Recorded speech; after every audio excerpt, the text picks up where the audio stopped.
7 দিন ব্যাপী 49তম বাৎসরিক ইসলামী মহাসম্মেলন পোস্তগোলা বালুর মাঠ, ঢাকা। যে রব্বুল আলামিন আমাদেরকে কবুল করেছেন কোরআন শোনার, বলার, বোঝার জন্য, ওই রবের দরবারে শুকরিয়া আদায় করা দরকার। কারণ আসমান জমিনের তিনি হলেন একক সরকার। আসমান জমিনের কুল মাখলুকাতের সরকারের নাম কি? আস্তে বলেন, আরো আস্তে। আল্লাহ কইলে নগদ সওয়াব হয় 40টা, আর আল্লাহ 10 গুণ বাড়াইয়া 400 বানায়া দেয়। মান জাআ বিল হাসানা ফালাহু 10 আমসালিহা। যে ব্যক্তি একটা নেক আমল করে, আমি আল্লাহ 10 বাড়ায়া দেই আমার নবীর কারণে, উম্মতে মুহাম্মাদের কারণে। এই 9 গুণ হলো হাদিয়া। প্রিয় হাজিরিন, শুকরিয়া আদায় করে জবান খুলে সকলে বলি আলহামদুলিল্লাহ। 2 হাত তুলে পড়ি রব্বানা লাকাল হামদ হামদান কাসীরান মুবারাকান তাইয়িবান ফীহি। দরুদ সালাম আমরা পাঠ করছি ওই নবীর প্রতি, যে নবীর প্রতি আল্লাহ দরুদ পড়ে, সালাম পড়ে ফেরেশতারা সহ। উম্মত হিসাবে হক আদায় করা দরকার।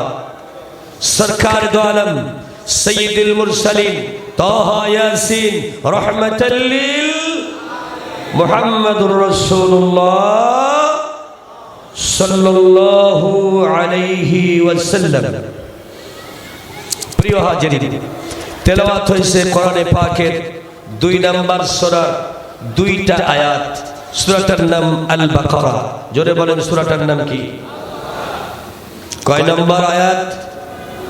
2 আর 3 তেলাওয়াত হয়েছে। এর উপরেই তাফসীর আলোচনা হবে ইনশাআল্লাহ।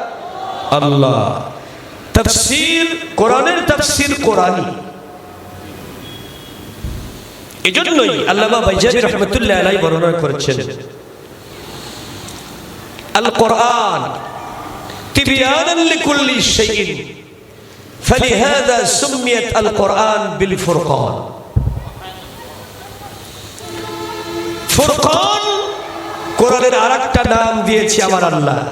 কারণ হলো এই কোরআনের মধ্যে নাই এমন কোন বিষয় ভেঙে ভেঙে বলে দেওয়া হয়নি, সব বলা হয়েছে যেখানে। তাফসীর হলো এখানে। আরেকবার বলেন আল্লাহু আকবার। এজন্য কোরআনের সবচাইতে বড় তাফসীর কোরআনী। সুবহানাল্লাহ বলবেন না? فرق فيه الحلال الحرام الحق والباطل، يعني الدينية والسياسية والاقتصادية والمعاملة والشرعية والمعرفة والحقيقة والطريقة، كل شيء ما اهتدى للناس للدنيا وما ضرورية للناس للآخرة، فلهذا سميت القرآن بالفرقان। أكبر من الله أكبر। আল্লামা বাইজাবি রাহমাতুল্লাহি আলাইহি তাফসীরের ব্যাপারে এই কথাটি বলেছেন, এক কথায় মানবতার জীবনের সব সমস্যার সমাধান ভেঙে ভেঙে যেখানে দেওয়া হয়েছে, এটার নামই হলো কোরআন, এটার নামই ফুরকান। আরেকবার বলেন সুবহানাল্লাহ। এই প্রসঙ্গে সূরা আল ইমরানের প্রথম রুকুর ভিতরেই রব্বে কারীম বর্ণনা করেন, নাযালা আলাইকাল কিতাবা বিল হক مصدقا لما بين يديه وأنزل التوراة والإنجيل من قبل هدى للناس وأنزل الفرقان। ইতিপূর্বে তাওরাত, জবর, ইনজিল সব কিতাব মানুষের হেদায়েতের জন্য নাজিল করেছিলাম। এখন আপনার উপরে সব কিতাবের মূল কিতাব এ ফুরকান নাজিল করে দিলাম। গোটা পৃথিবীর মানুষ কোন সমাধান খুঁজতে অন্য জায়গায় যাওয়া লাগবে না। মহাসত্য সঠিক বিধান যেটা মানবতার কল্যাণে হেদায়েতের জন্য, সেটা এখানেই বলা আছে। আর কিছু লাগবে না, কোরআন থাকলে আর কিছু লাগে না। এটা কমপ্লিট কোড অফ ল। এজন্যই কোরআনের শুরুতেই বলা হচ্ছে যালিকাল কিতাব, এটাই সেই গ্রন্থ, দিস ইজ দ্য হলি বুক, লা রাইবা ফি, এটাই নির্ভুল কিতাব। জোরে জোরে বলেন মারহাবা। এই কোরআন দুই প্রকার। কয় প্রকার? একটা হলো জীবন্ত কোরআন, তার নাম মুহাম্মাদুর রাসূলুল্লাহ,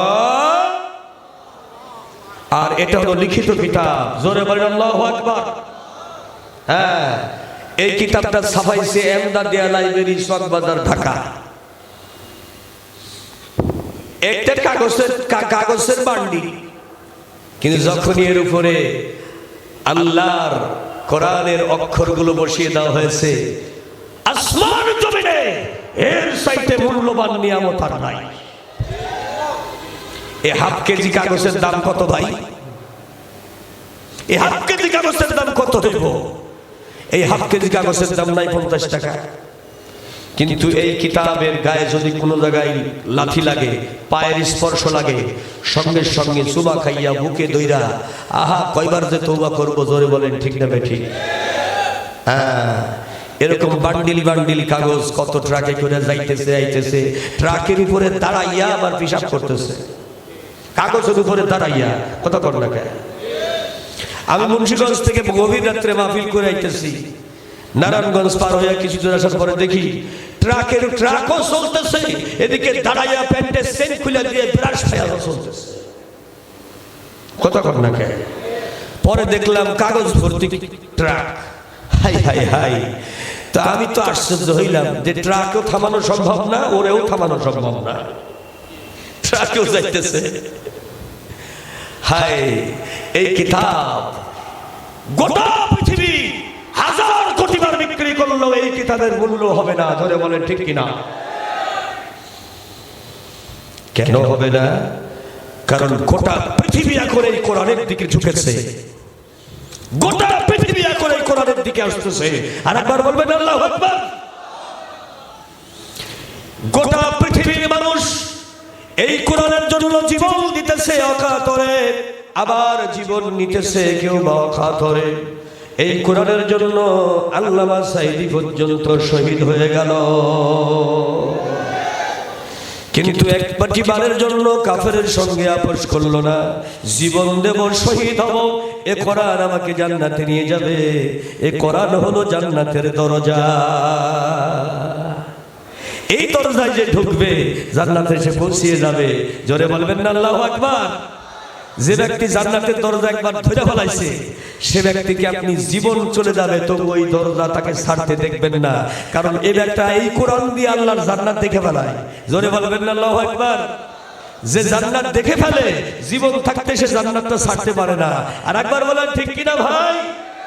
হ্যাঁ, এজন্য আজকের মাহফিলে আলোচনার শুরুতে আমি বলতে চাই, এই কোরআন আমাদের জীবন, এই কোরআন আমাদের মরণ, এই কোরআনের উপরে আমাদের মৃত্যু হবে।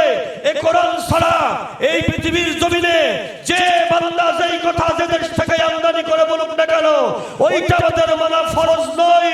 কোরআনের প্রতিটি কথা মানা ইমানদারের জন্য ফরজ। কে কে রাজি আছো? দুই হাত তুলে আল্লাহকে দেখা।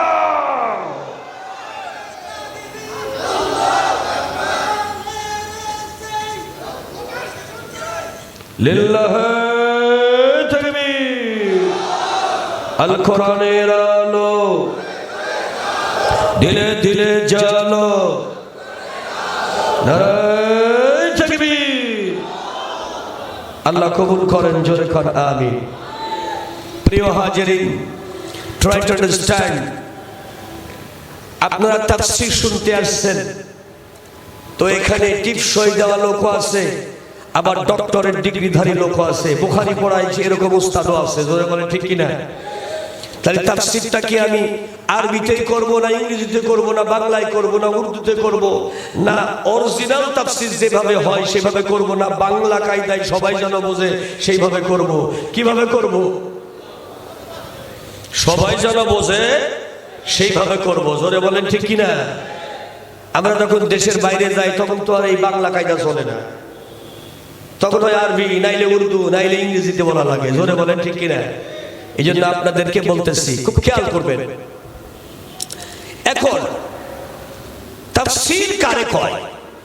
আল্লামা সানাউল্লাহ পানিপতি রাহমাতুল্লাহ আলাইহি মাজহারিতে বর্ণনা করছে, তাফসীর হলো ভেতরের জিনিস বের করে নিয়ে এসে সামনে উন্মুক্ত করে দেওয়াটা, অর্থাৎ উলঙ্গ করে দেওয়াটা, এইটার নাম তাফসীর।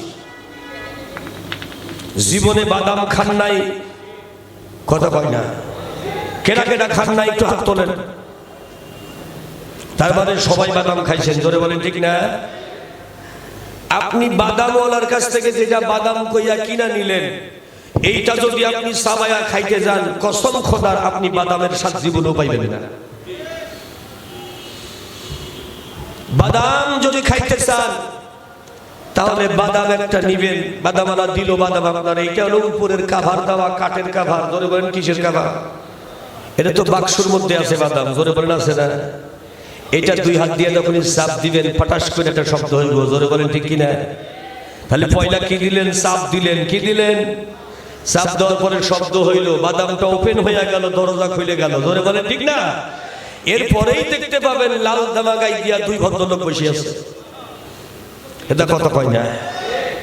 লাল জামা গায়ে দিয়া কোনটার মধ্যে তিনটা, কোনটার মধ্যে দুইটা, কোনটার মধ্যে একটা, অধিকাংশ দুইটাই বসে থাকে, জোরে বলেন ঠিক কিনা? এইটাও কিন্তু বাদাম না। একটা ডলা দিবেন, দেখবেন যে জামাটা ছিঁড়ে যাইব, এরে ফু দিবেন, জামা উড়ে যাইব। কথা কয় না?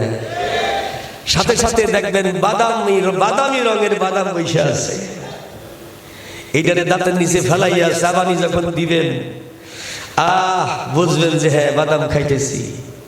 আর লগে যদি একটু বিট লবণ থাকে রে ভাই, তাহলে হাতও থামতে চাই না, দাঁতও থামতে চাই না। হাতেও থামে না, দাঁতেও থামে না, কই আরো চালাই যা। কথা বলবেন? হ্যাঁ, এইটার নাম তাফসীর। অর্থাৎ জামা খুইলা উলঙ্গ কইরা দেওয়া, এটার নাম তাফসীর। জোরে বলেন সুবহানাল্লাহ।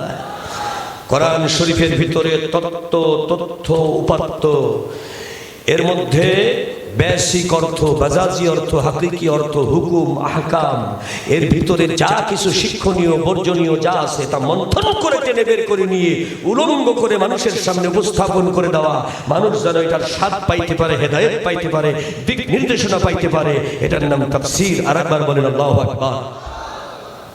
তাফসীর মোটামুটি 4 প্রকার। কয় প্রকার? কোরআন দ্বারা কোরআনের তাফসীর। বলেন সবাই, তাফসীর কয় প্রকার? কোরআন দ্বারা কোরআনের তাফসীর, হাদিস দ্বারা হাদিসের তাফসীর, হাদিস দ্বারা কোরআনের তাফসীর, আবার কোরআন দ্বারা হাদিসের তাফসীর। হাদিস পাক এইটাও কিন্তু হাদিস শরীফে কিন্তু ওহী।